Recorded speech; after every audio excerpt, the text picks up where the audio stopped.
welcome to Crypto Talk with Brianna and Scott. I'm Scott. Hi, Brianna. How you doing today? Hey Scott, I am great.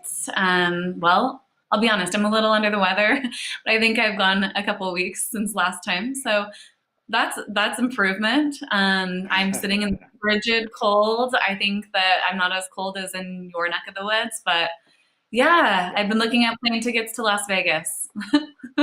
How are good for you? you. I'm good. I'm good. Yeah, I'm a little cold, staying warm, but not everybody, but there's a lot of people that are freezing cold that are having it worse than us. So hope everybody stays warm and dry, except for the people in the south. I hear they're having a you know, heat wave. Yeah, that's what it is. Heat wave. So, anyways, today we're going to be talking. I'm going to be talking. We'll see what Brianna's going to talk about. We're going to be talking about the SEC again, regulations. This whole staking thing is still a big deal. Lots of confusion on that. So, I really want to talk about crypto staking, what that's about. There's also some interesting news that I want to bring about how NBA Top Shot and Dapper Labs is getting caught now into this stake, well, not staking, but regulation issue. And I'm going to break this down today, and we're gonna get this figured out today. So, what do you got? Cool. I'm glad that you're bringing that up because I haven't followed up on the staking issue. But I am going to be going in depth. I've been following. I'm back on the CBDCs, and I've been following that. Something very hopeful when it comes to legislation regarding CBDCs. I'm going to bring that to the table. Also, with the market still kind of maintaining these, we're still in a bear market, but this little pump. I'm getting back to kind of the basics of looking at predictions. So I have some BTC predictions for the next till 2030 that I wanted to bring in that I found interesting. So Whoa, that's what I'll be covering today. look at you, 2030. All right, let's see. I'm having the tech gremlins today, but let's see if we can get you on here. Go ahead and share your screen. See if I can get your. There's. Oh, yeah, there we go. Oh, no, I don't want that. Let's see here. There we go. And one more thing. There we go. All right, you're on. Okay. Okay, so this is an article out of Bitcoin Magazine that was published yesterday, I believe. Maybe it was 2 days ago. Bitcoin eyes 25% of world's wealth in the new 10 million BTC price prediction. So I found this to be interesting. And again, I apologize. I don't know why my photos are coming up or the images are so small. And I have a couple of graphs here that are going to be difficult to see, but just how it is for some reason You right can. now. You might want to try. I don't know if you Can tried to double explain. click. If you tried to Yeah, double click on okay. them. Okay, yeah, let's see if it does. If I double click it, are you able to see if I zoom in? Yeah. Yeah. That works good. Okay, so this one's not really important, even though it's kind of a cool picture, but Yeah. when I get to I was curious. So once I get to the graphs, Yeah. I can click on that. Okay, cool. So this was Bitcoin expert advisor Jesse Myers, and what his new analysis says is that Bitcoin can hit 10 million per coin or more as it eats 25% of the global wealth. So I find this to be interesting because we can kind of compare where we are now to where he projects this to be in his outrageous conclusion, as he calls it. Bitcoin may struggle with brutal volatility, but hodlers and critics alike should be in no doubt about its long-term price trajectory. And what he says here is that Bitcoin could 500x over the coming decades. He continues to say that it appreciates over time. That means that it's all but destined to suck in value from other asset classes. Among these reasons, among other reasons, this is because an asset with such appreciation characteristics and increasing scarcity allows it to fulfill the role of digital gold, which we know, but I think that bringing it to anybody who hasn't wrapped their head around that yet, it's important not to forget that. So Bitcoin has an unthinkable property. It gets more valuable over time. Gold is good at storing purchasing power, but Bitcoin grows purchasing power. And then stated, value stored in Bitcoin becomes worth more over time because of Bitcoin's design of increasing scarcity. You just have to outlast the admittedly brutal volatility along the way. And that's why I look at these price predictions, because I'm currently outlasting the volatility. So he calculated that the global allocation into BTC currently is at 0.05% of available wealth as of 2023, which is $400 billion. And here that's 1/2000th of global asset value. With that in mind, we have to ask ourselves an important question. When Bitcoin's mechanics continue to play out, causing it to continue appreciating reliably in value every 4 years, will more than 0.05 of the world's capital eventually realize it wants to be in an asset like that? I think the only logical conclusion is yes. And then the forecast from Myers also states that means that $10 million. I can't speak today. Sorry, guys. I'm still getting it. I don't know. I'm thawing out or something from being Are you outside. On drugs? You're on I do have CBD in my tea, but I don't know what's going on. I'm sorry. Bear with me. I'm coming to life. $10 million per Bitcoin should be a conservative estimate. And he says that his personal assessment of where the ceiling is for Bitcoin is simple. It's very high, almost to the point that he's embarrassed to show his analysis. So let's see if, double click, this doesn't get blurry. Very colorful. Oh, it's good. Well, colorful, yeah, a little bit blurry, but we have Bitcoin on the top here. Scarce asset, increasing scarcity plus early stage growth. And that is going at this upward trend. And then we have equities below, scarce assets plus real returns or growth. And below that, scarce assets. That one's tough to read. Art collectibles, gold. I can't see what that second one is. And then we have below that inflationary assets, fiat currencies, airline miles. Airline miles. Oh, that's like the airline miles are in with the fiat currencies. I know. I love it. And then below that, we have depreciating assets, vehicles, buildings, equipment. And below that, this very low one is just consumption. So I found that to be interesting. Yeah, I like that. I like it. Interesting. And then it just states here and goes on to say there's further projections of Bitcoin's price being this sky high. One being from ARK Investments. And ARK Investments, the firm's bear case for 2030, for it revealed still puts BTC at 258,000 by the end of the decade. And that is their forecast here. There's kind of a lot to this one from ARK Investment. We can't really read this. And to be honest, when it comes to assessing this type of thing, I appreciate looking into the experts because I would have no idea where to start. But that just kind of gives us a rough idea of where we may see Bitcoin in 2030. Yeah, 2030, that's just so far off from me that personally, I don't know. It's so far off and so much could happen in between there. So I'm like 2 years maybe max out, for me to even really bother with it. But I would say that,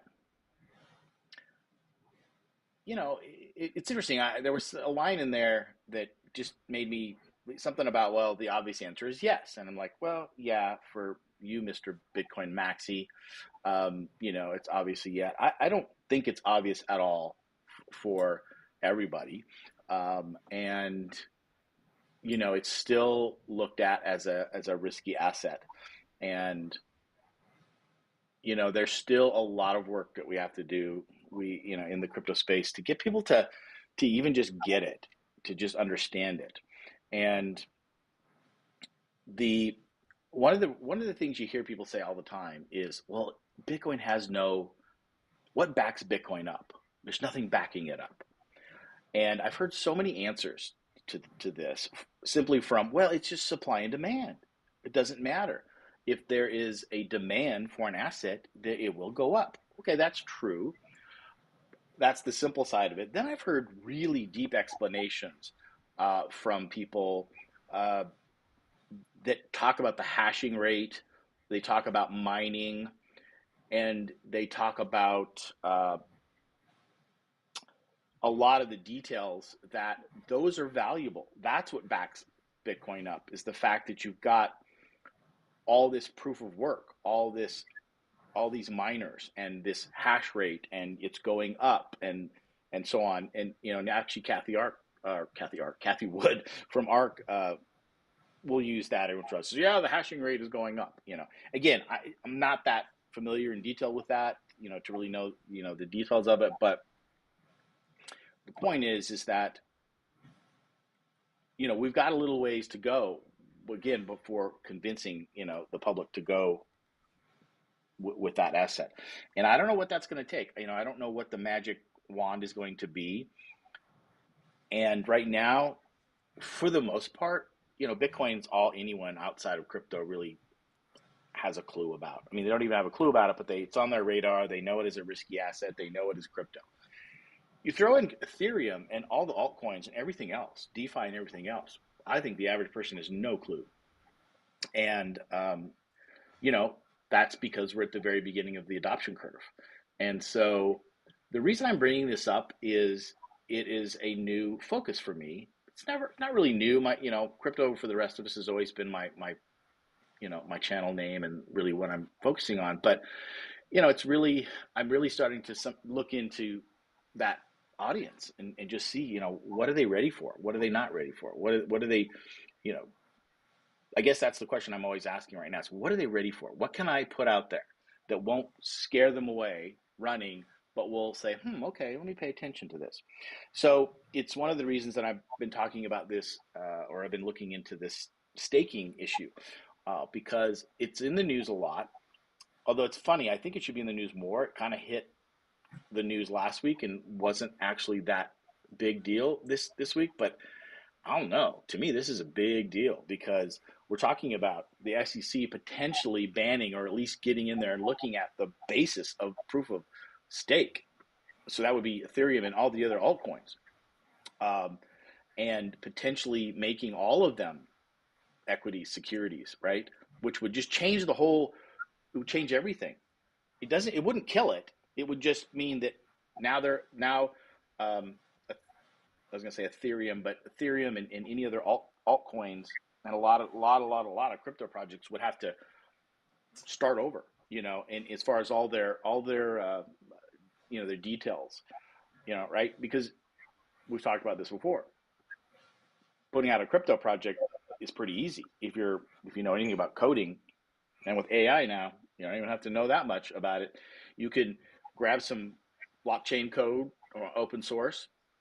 You can, put it up on a blockchain and create a white paper and a fancy website and of course a Discord and a Twitter, and and that's all you need. And boom, then I was gonna say, I was trying to think of the word. What's the word? Shill it? Yeah, shill. That's shill it and get people interested in it, right? So that's what the ACC is trying to get rid of, right? And again, rightfully so. It's just this is going to be interesting as this plays out because will the current projects have to go back and then redo this? Will they have to go offline for a while?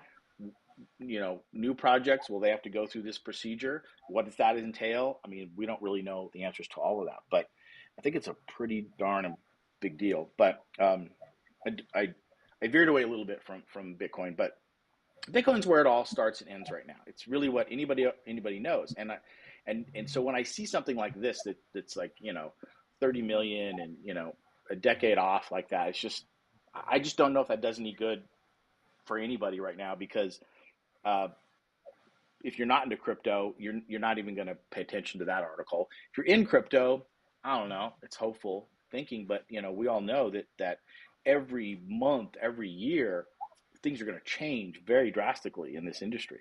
It's just where we are. So what did you make out? I mean, obviously it was an article. We typically look at articles, each of us that we're interested in, we believe in or whatever. What does that do for you, that article? I mean, and I should have asked you this before I went on my little spout, but what does that article mean to you? Yeah, it's interesting because we all have various perspectives from where, like, what we're evaluating. So these people who are evaluating the macro, like all of these, taking everything into account, far more credible than I am of a source. What this does for me is it really just solidifies, because for me, Bitcoin is totally different than the other cryptocurrencies.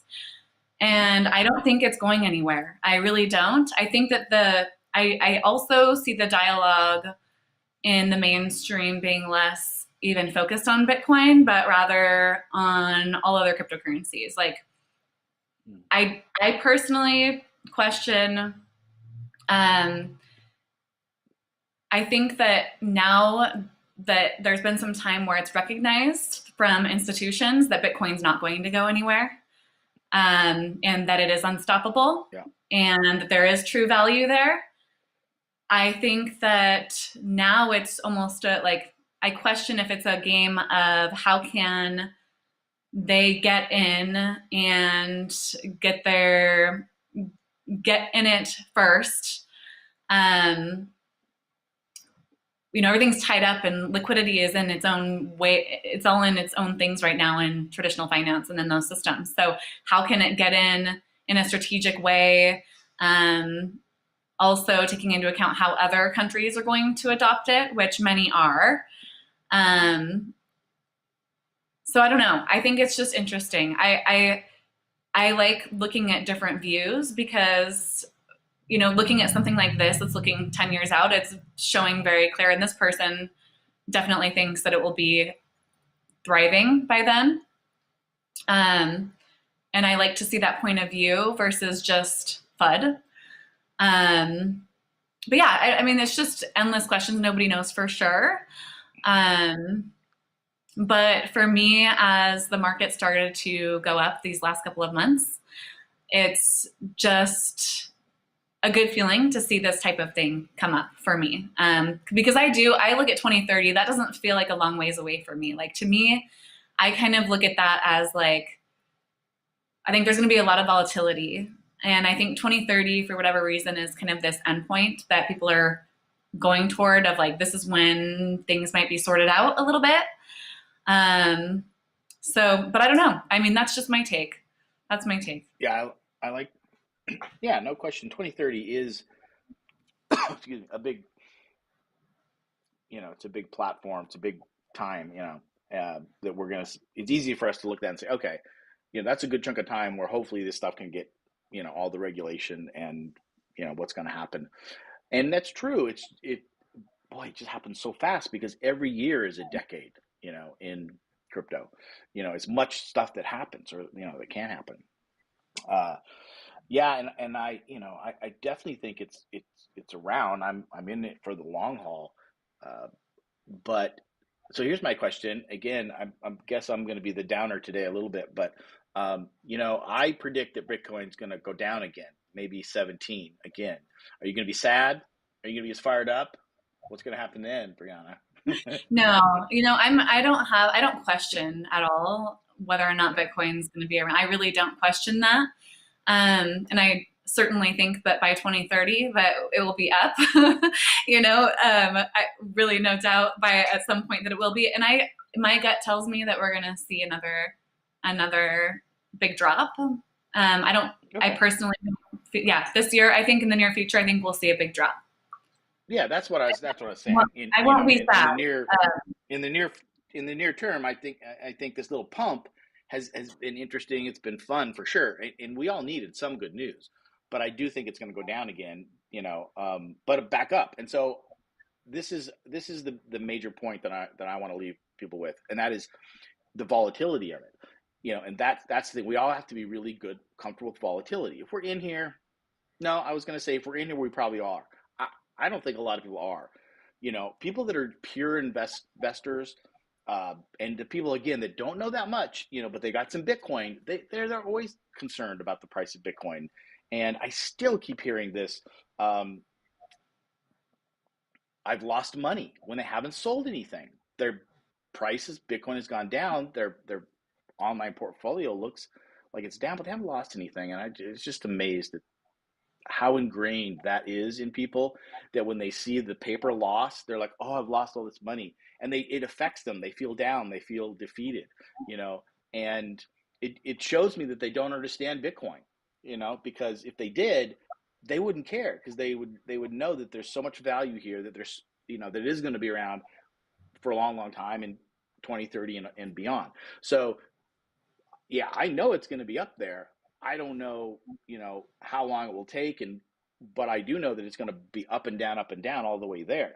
And so as long as people are okay with that, and even if you're a trader, it's actually cool. It's actually fun. You can make a lot of money on the volatility of crypto.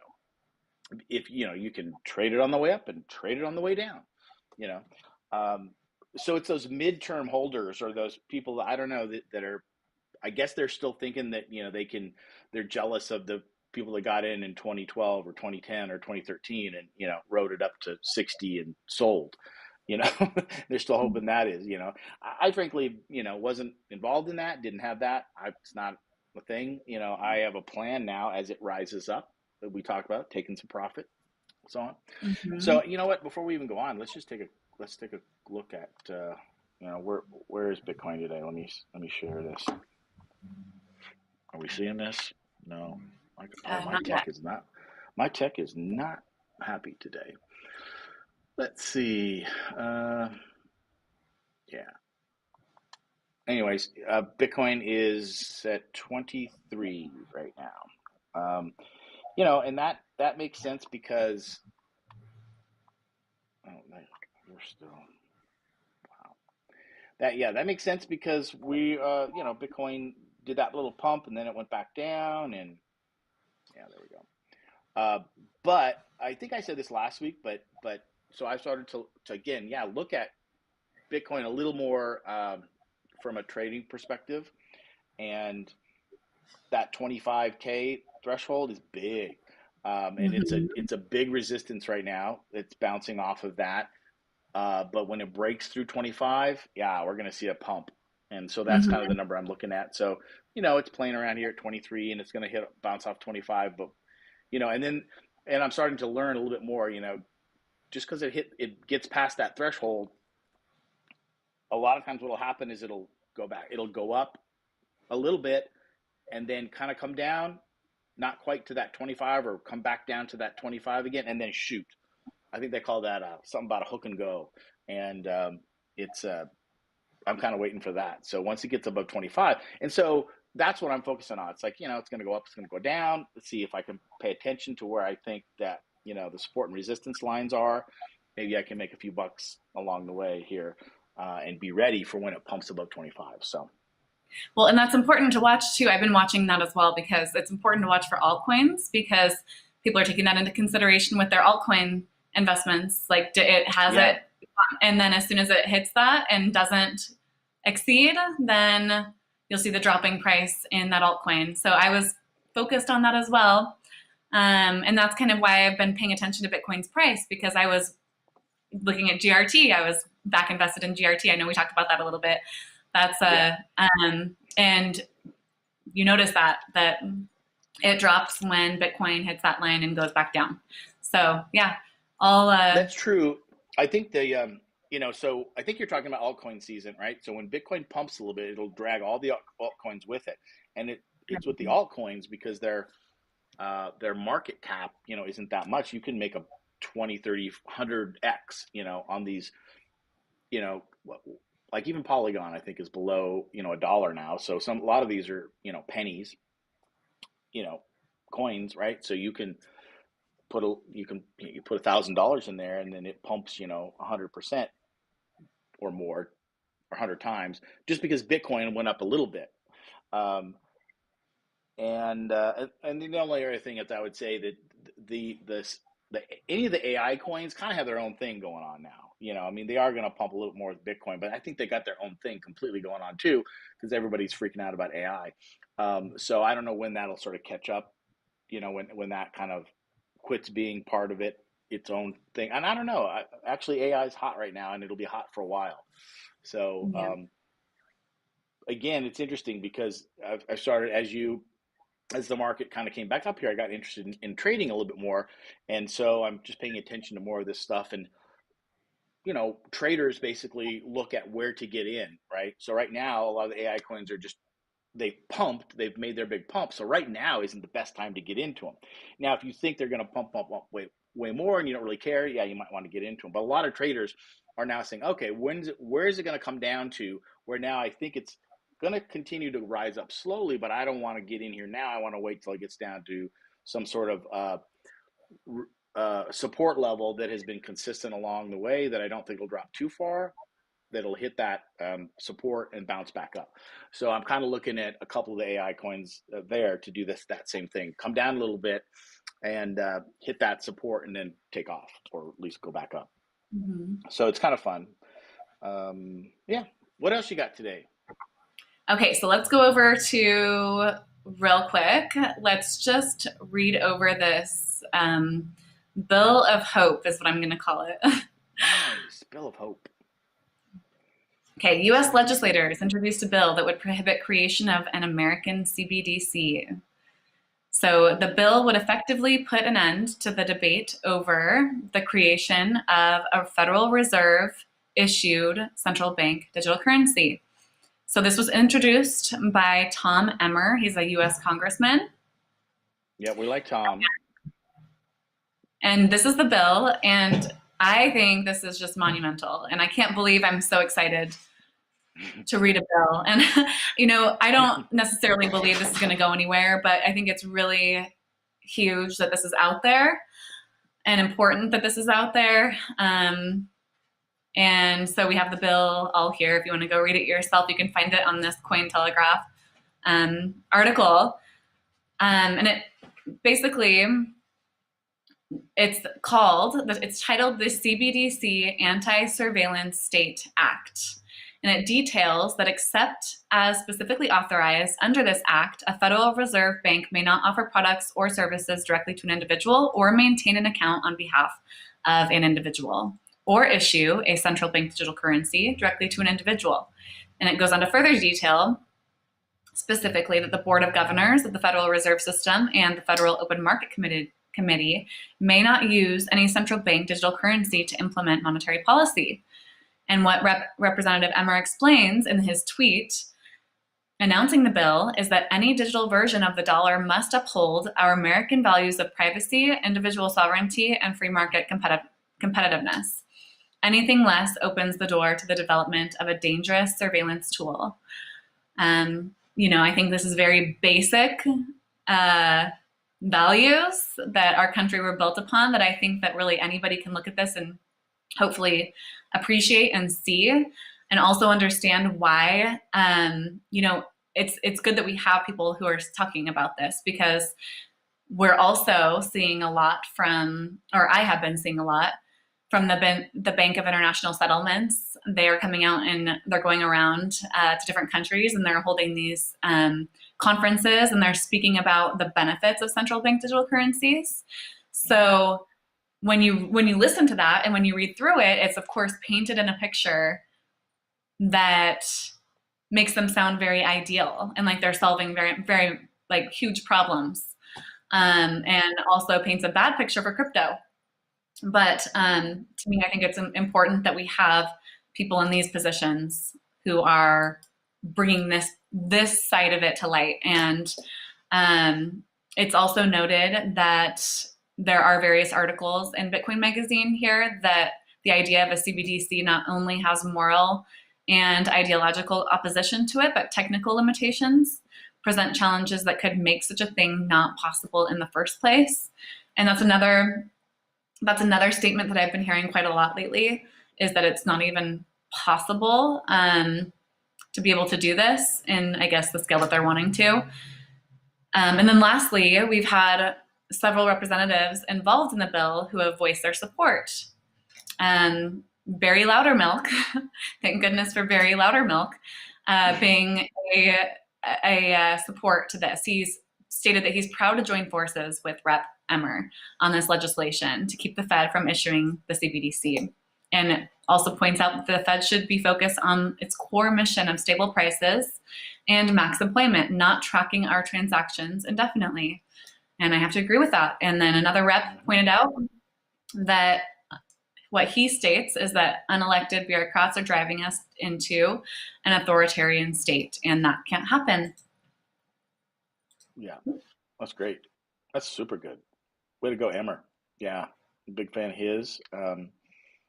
And he made a good point. The reality of it is, this may or may not happen exactly like this, but it's good to not only have people to talk about this, but putting real bills out there so people can look at this and it's in the public record, and we can now quote from this and pull some stuff out of it. So yeah, that's really good.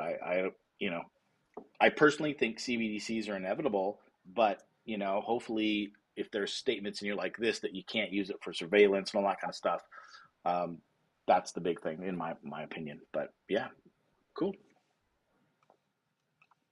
All right, let's see it. Let's go over to yours. Let's see what you got. All right, so I'm gonna have to do this the old-fashioned way here and just share.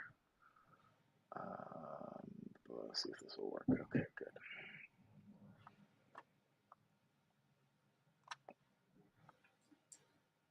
Okay, couple quick hits here.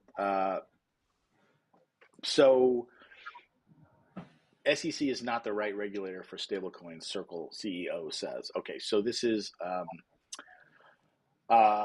Jeremy Allaire, the CEO of Circle, which is USDC stablecoin. He comes out with this article, and I agree with him, but it just I always find it so interesting, when there's these articles. A lot of articles we read, if you're being a reporter, it's kind of supposed to take both sides of it. And then when you read something by the president, I mean, obviously it's taking his side, I guess is all I'm pointing out. But he's saying here that he doesn't think that regulators for stablecoins should be the SEC. The reason there's a reason why everywhere in the world, including the U.S. government, is specifically saying payment stablecoins are payment systems and banking regulator activity. So what he's saying is this needs to be regulated more like a bank, the FDIC, and the other bank regulators, a couple different ones of them, and not the SEC. And why this is in the news now is that the New York State Department of Financial Services ordered Paxos Trust Company last week to stop minting Binance USD or BUSD, which is the third largest stablecoin, because of its relationship with an exchange, Binance. So that's cool. I don't know if it's cool, but it's interesting because all this regulation now is happening, and we knew this was going to happen after the FTX and the fiasco we had last year. Is that regulators, especially the SEC, had egg all over their face. I think they did not do their job properly, and a lot of people lost a lot of money. So they're just coming out all over the place, and it's why we're probably covering a lot of that regulation stuff here, because it's just coming all over the place, and it's going to affect us one way or the other. And again, as we mentioned last week, though, not letting it get me down, not letting it really trash me, but just knowing it's out there and kind of keeping my eye on it.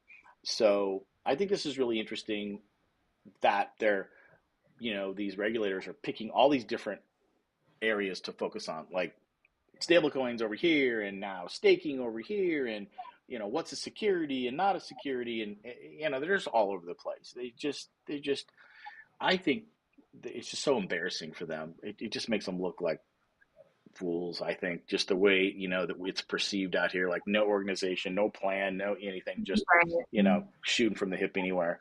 But anyways, okay. So what was the other one? There was another quick one. Oh, here's another quick one before I get into the heavier stuff.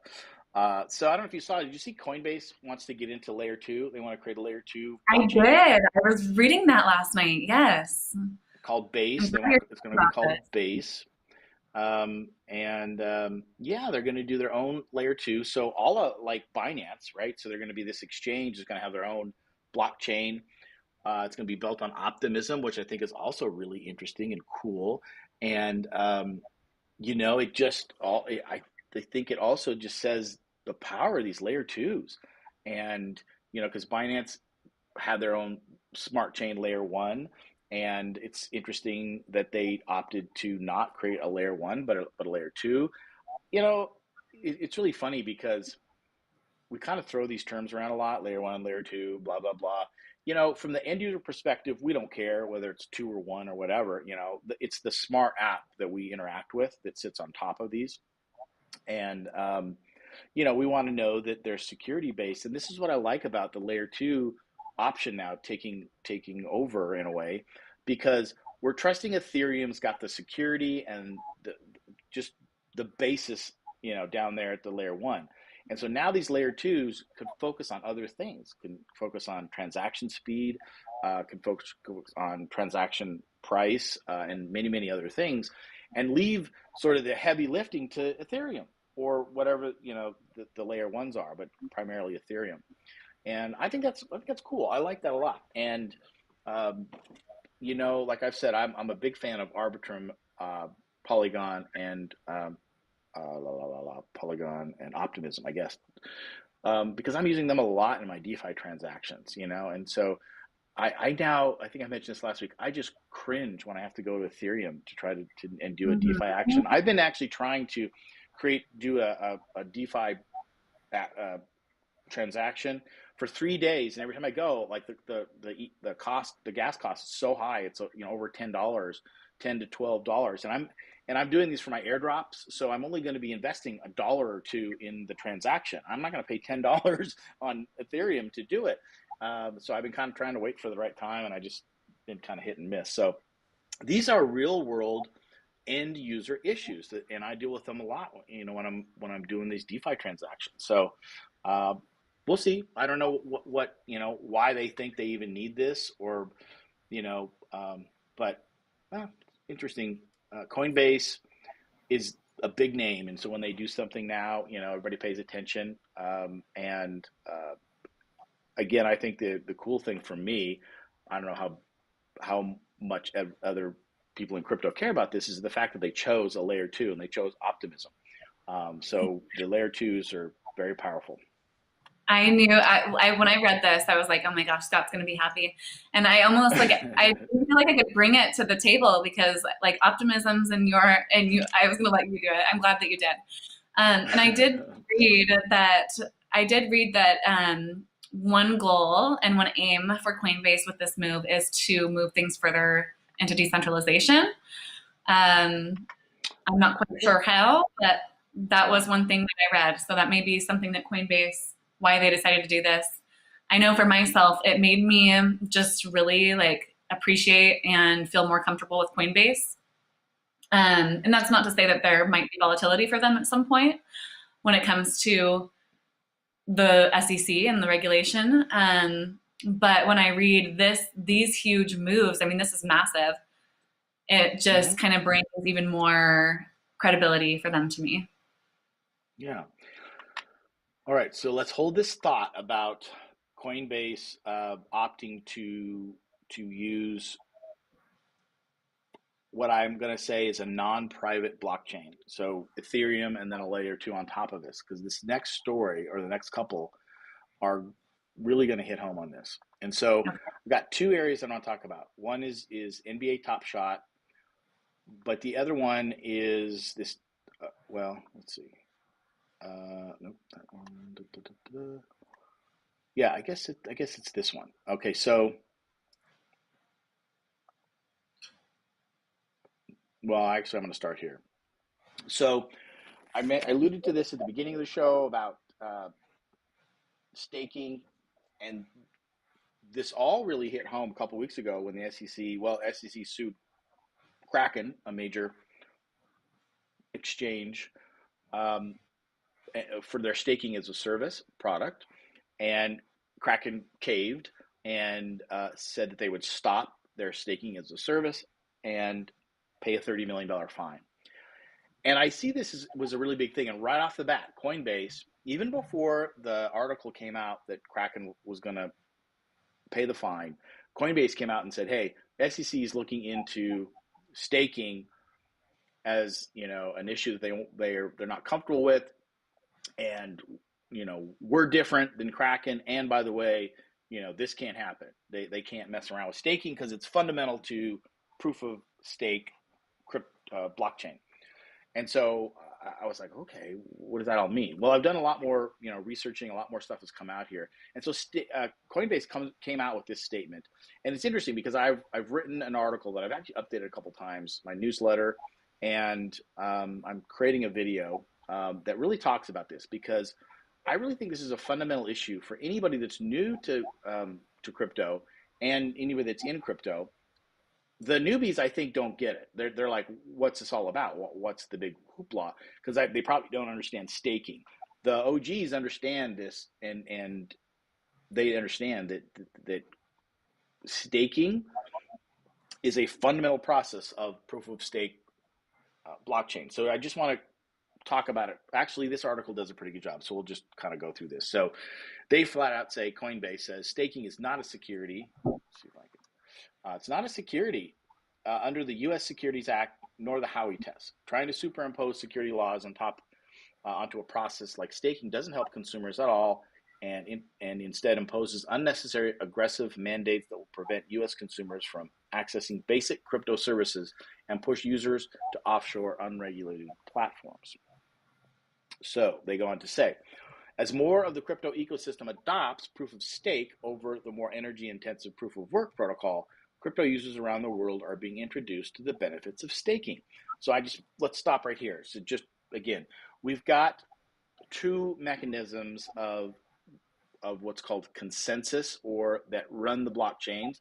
Proof of work, which primarily is Bitcoin, and this is where you've got miners, right? You've got computers that mine, and then they are rewarded with Bitcoins, and that allows the network to run. It keeps it safe, keeps all the transactions, and keeps it decentralized. Uh, but uses a lot of energy because the computing systems have to, solve these complex puzzles, cryptographic, mathematical equations, and so on. And so it takes up a lot of power. And so there's interest about that it consumes a lot of power, and that is it bad for the environment. So there's that issue. That's debatable, but that's a whole issue.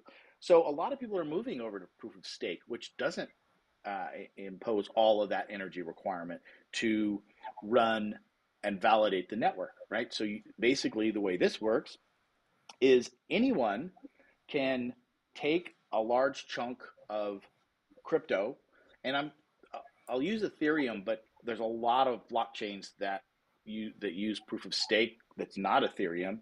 So it's whatever the blockchain token is, you basically take that and you stake it, which you deposit that with a validator. And in the ETH case, it's like 32 ETH, which is about $50,000, that you then become a validator, and you now are processing transactions on the Ethereum network, or processing transactions on whatever other blockchain using, that validation software for that blockchain. They're all different.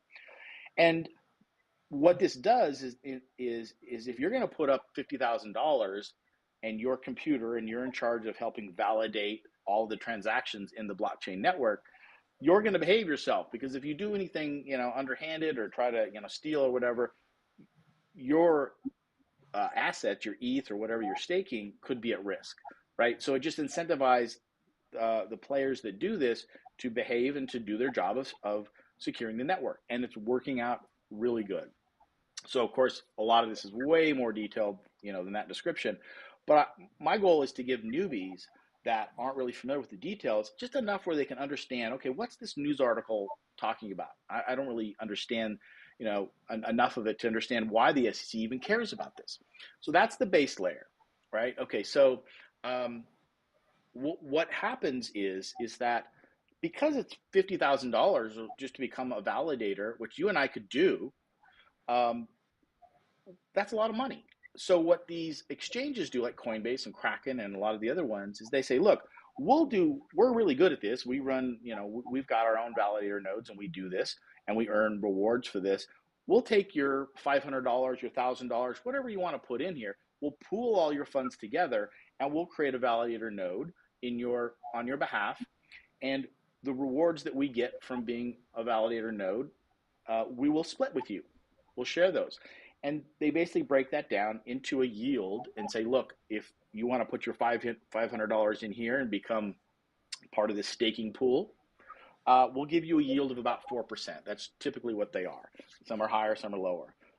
Which also, that statement alone is what got Kraken into trouble because, I'll get there in a minute. So this is where everybody now can participate in staking. And the problem the SEC has is that they get it that becoming a validator when you put your $50,000 in there or whatever, they understand you can't take that away. If they said you can't do that anymore, that would take away all of the blockchains that work on proof of stake. So that's probably not going to happen. What they're saying is that by you pooling customers' funds together to create a validator node, that's what we have a problem with, because now there's this expectation of a return that might be a security.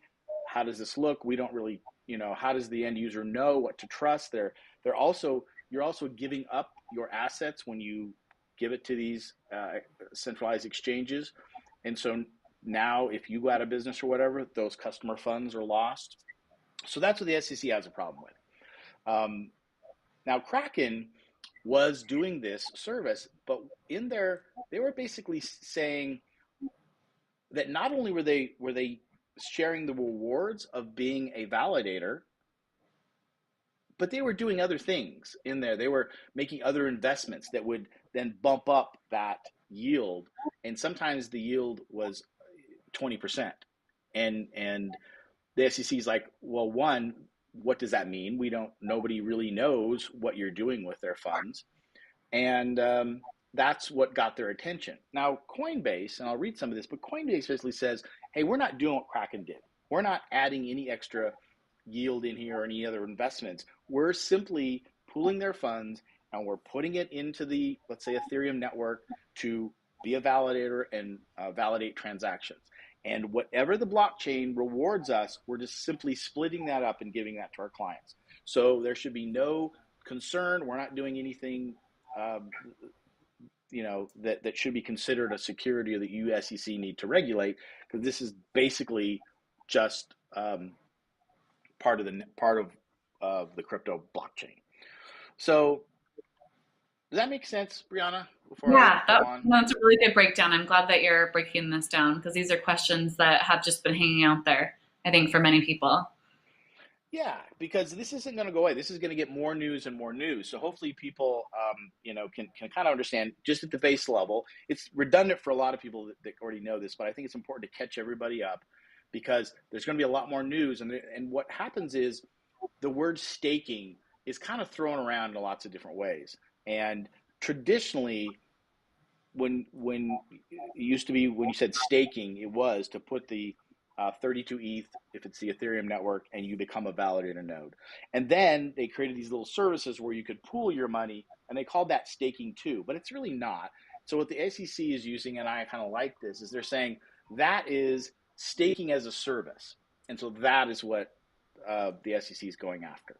So just to kind of come back to this article, it says, given the importance of the technology, which is validating transactions, getting regulation wrong could do serious harm to the development of the crypto industry. And that's the point I'm trying to make, is that this is a fundamental issue. And so having the word staking be confusing isn't helpful. So whatever anyone can do to clear that up, I think is important. So that's what I'm trying to do. Next, it says here, there are a lot of products in the market called staking. Yeah, that's what I just said.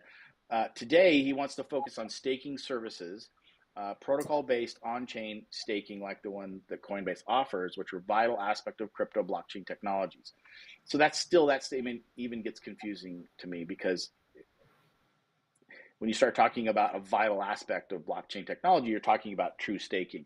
And they offer this service that you can pool, and they will invest for you. But they're saying that yeah, that they're not doing anything different than the basic protocol. Now, there's a lot in here that actually compares this to the Howey test, and they actually refute this. And this article is, well, this is at Coinbase.com, so if you want to look at it, because I'm gonna we're coming up here on an hour, and so I could go on about all the differences between why it's not a security, and the Coinbase article does lay this out. But basically, they're saying that this shouldn't be considered a security because of all the reasons that they sort of lay out. But what I want to do is pivot a little bit to a related article, which is about NFTs.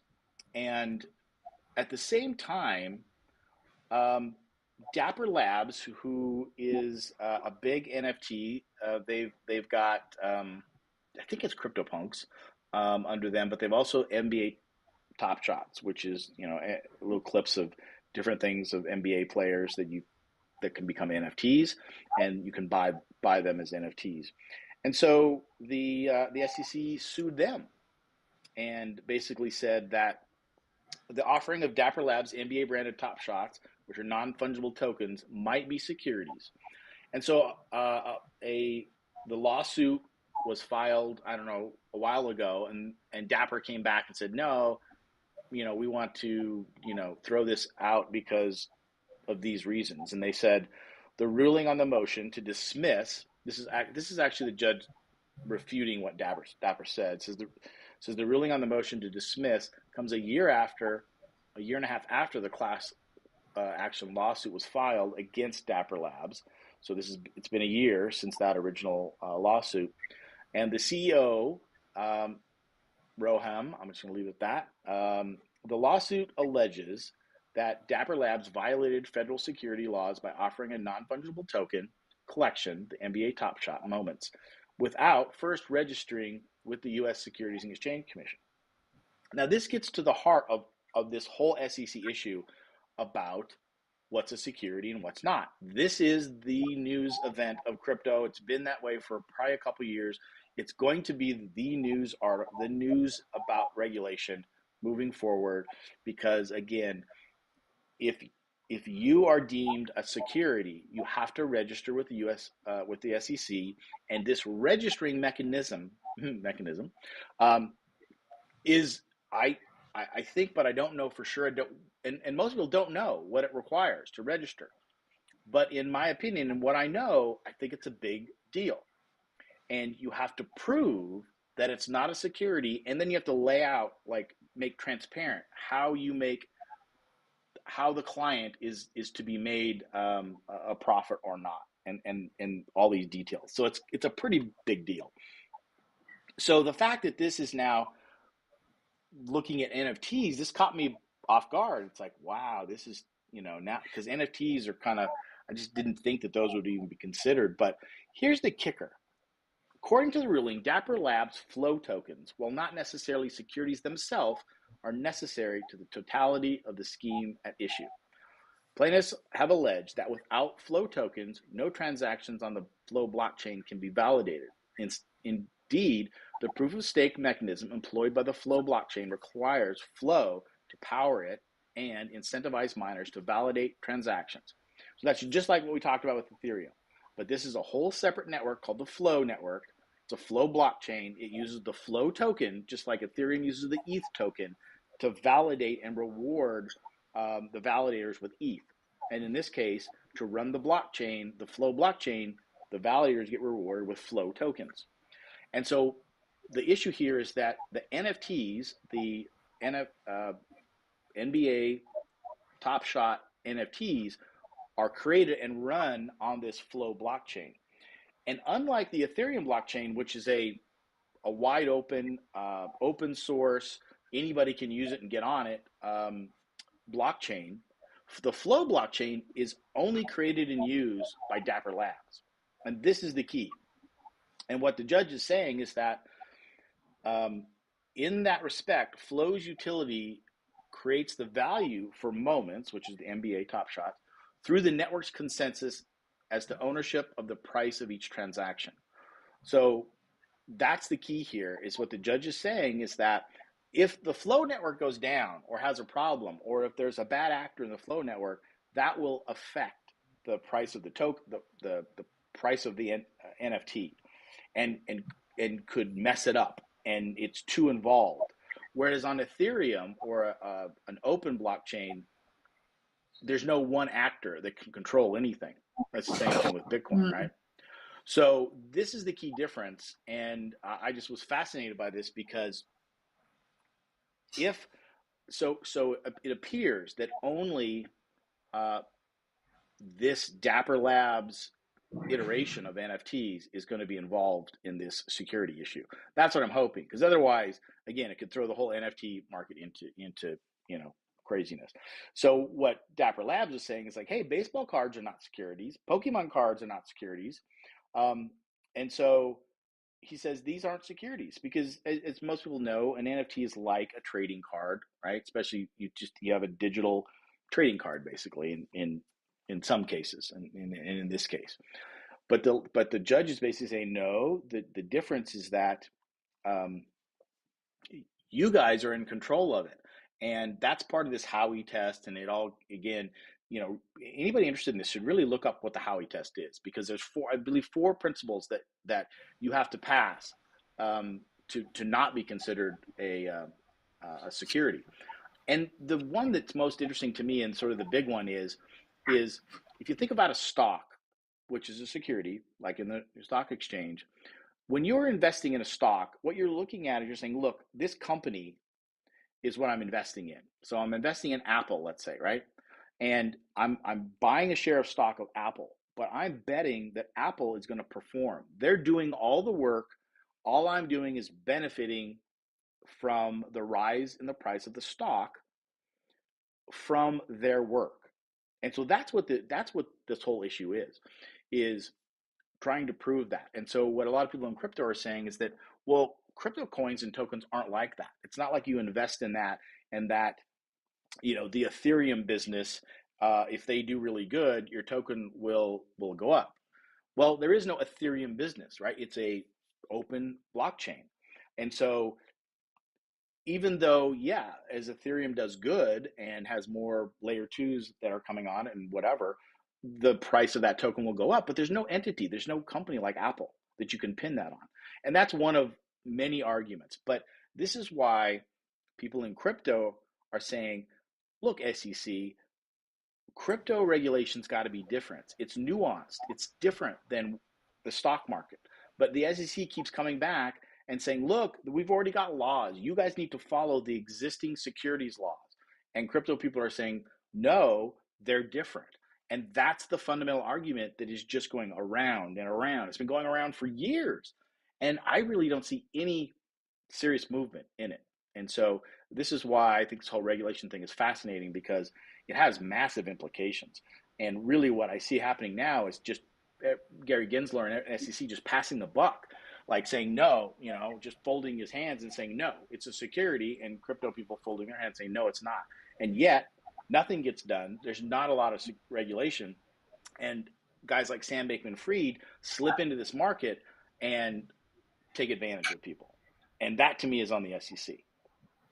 But I mean, there's a lot of factors in there, but because, we couldn't come, whatever industry couldn't come together with, some regulations, that's what we got here. So let me get you back here. Where are you? There you go. So yeah, that was a pretty fast thing there, but that's kind of my new focus now. It's trying to just tease this out. It has huge implications. And what do you think? Yeah, I don't know. That is fascinating. It was a great breakdown. I really don't have anything to add, other than it's just gonna be a roller coaster, I think, with all of these little things that, it just goes so deep. I don't know what's gonna It just happen, makes your head hurt sometimes, doesn't it? It just, like, getting into this level of it, I enjoy it on the one hand, but it also makes my head hurt a little bit. And I can only imagine, this is kind of why this is my new passion. It's I can only imagine that new people coming in, if they're trying to read the crypto news and watch the crypto videos, for the most part, we're all just going for it. We're talking about this stuff, and they're like, "What are you talking about? I'm out of here." And so that's what I Right. really wanted to try to do. Now, I got into the weeds there probably deeper than I needed to, but it's hard for me to find that delineation of how much you need to know to understand this, and what is it can you get away with not knowing. It's hard. It's a hard line for me to quite figure Right. out. Yeah, that was a really great breakdown, though. I really appreciated that. I'm still, and I think that what would be beneficial and maybe what I can bring next is the Howie test, maybe next week, and kind of break that down a little bit, because I can read this stuff over and over again. I just don't have like a huge desire to store it in my mind. It's Right. like I can never fully grasp it. And so each time I'm reading about these things, I'm just lost. I'm like, I don't understand. Like, it just sounds so complicated. Why does it have to be so complicated? And then we have things like that with the Dapper Labs. I mean, that's just a whole nother layer That one that threw me for a loop when I really grasped that concept. I'm like, oh my gosh. And so, what I'm really interested in knowing is, okay, is this Dapper Labs because of the private flow network? Is that a one-off? Which I'm hoping. A lot of people are hoping. I'm hoping for that. I think a lot of people in NFTs are hoping for that because, again, it would totally mess things up. And I think that's the way it's going to go. That there were some more articles, and there was more in that article that really pointed out that that's what the judge is looking at. And when I realized that, I'm like, oh, yeah, that's a different. Now, most NFTs are either on Ethereum network or Bitcoin network, so I don't think the same thing is going to apply. But to me, that's very interesting. I Yeah, think, that was my you thought know, as you were reading it. I was glad that it yeah, was something like that, because I was in yeah, my mind, I was thinking, oh my gosh, yeah, this is a whole can of worms to be opened up here when it comes to like, is this going to apply to all NFTs? Um, but it sounds like it's maybe just that case or specific cases. But still, I mean, I don't know how.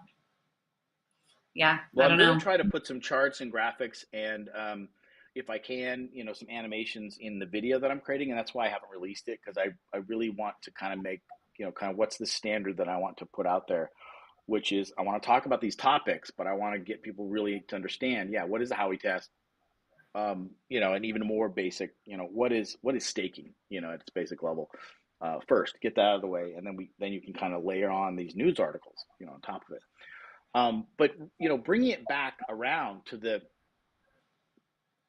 to 2030, this is the kind of stuff that makes me think in 2030, who knows what it's going to look like, because we've got to get through all of this, this big stuff. We got to get through the, our tokens and coins, are they securities or not? What's the law? We got to get through that for sure. And all these other little things. And that's why I just call the SEC a joke, because and their own commissioner, we talked about this last week, one of their own commissioners says this is a joke, that by going around, so what he's doing, he says, well, I can't change the law. I'm not a lawmaker, but I have this power, and since nobody wants to come to the table, or I can't get everybody to the table, or I don't want to go to the table, I'm just going to go around and start shooting people and suing people that I think I can, that I can get. And to me, and to one of the commissioners, that's just a wrong way. It's just so inefficient. Makes headlines, makes him look like a big cowboy gunfighter, but most people know that it's inefficient. And gosh, I don't know. Makes me mad. Now I'm getting riled up. Don't get riled up. It's all good. So with Brianna, that take us case, away. Take us away with here. Take us back that, to the Hope sometimes Land or you just whatever gotta you get have. it out. But with that specific case, was there a conclusion? Were there charges filed, or what ended up happening there? Did Which it one? say Which with the Dapper Labs, or did you say that? you Did they know? get No, it's charged? still Okay. opening. It's in the so it started a year ago, and I looked in there. It was actually two investors, and this litigious community, two NFT investors, that should have loved what they were getting, the NBA Top Shot or whatever. I don't know. The article didn't go into the detail like why they're suing them, but they probably lost money. But they're basically suing, or the plaintiffs, and maybe Gary Gensler or whatever, you just found some patsies so they could, create the lawsuit or whatever. But they're saying, hey, this should be a security, which irks me off because it's like, do you love your product? Did you love the NFT that you got? Then why are you suing? But anyways, so that was a year ago. What is news today was that the judge came back and basically, because Dapper Labs was trying to get it thrown out, and so they had their lawyers go and talk to him, and the judge said, "Nope, you're not throwing it out. There is some merit to this."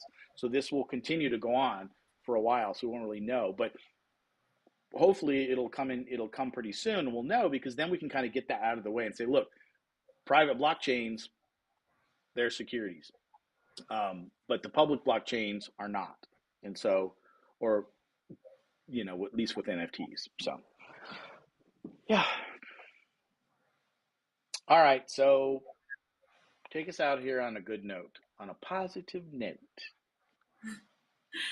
Yeah, Yay, I Bitcoin. mean, I am, that was all great learning for me. That wasn't even fully negative. I felt like that answered, I really appreciated your breakdown there, and that answered a lot of questions for me, even though I still can't grasp Yeah. it.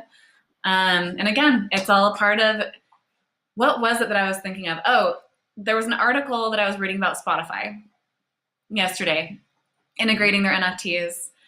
And it brought me back to the days where I would be like downloading music from LimeWire. I was really big on that. And it was Yeah. this process. I mean, I would spend like hours to get a song downloaded and burn my CDs and do all this. It wasn't easy. Sometimes like the files were corrupt and it would Right. shut the computer down, right? I mean, that was Yeah. all part of that. And it's kind of, again, what we're dealing with today. And I think Good point. it's going to be, since we talked about 2030, that is, it's a distance out, but it is around the corner, and a lot of this stuff will be panned out, I think. And it will be as easy as Spotify Yeah. is now versus the LimeWire. Oh, you nailed it again. Another awesome analogy. Perfect. Because yeah, look at it now. It's like easy peasy. Everybody gets it. It's like you just stream or whatever, right? And you're right. How crazy was that environment, back then? So good analogy. That's what we're eventually going to get to. You're right. Cool. Well, thanks for your breakdown, and thanks everybody for watching. We're here every Friday at noon, so come back and chime in. Let us know your thoughts. We'll see you next Friday. Yeah, and if you're watching the replay, still post. Give us a comment. Let us know if you like the show and what you'd like to hear. Let's talk about it, and come on to the show and ask the questions. So thanks again, everybody, and we'll see you next week. Crypto Talk with Brianna and Scott. Bye.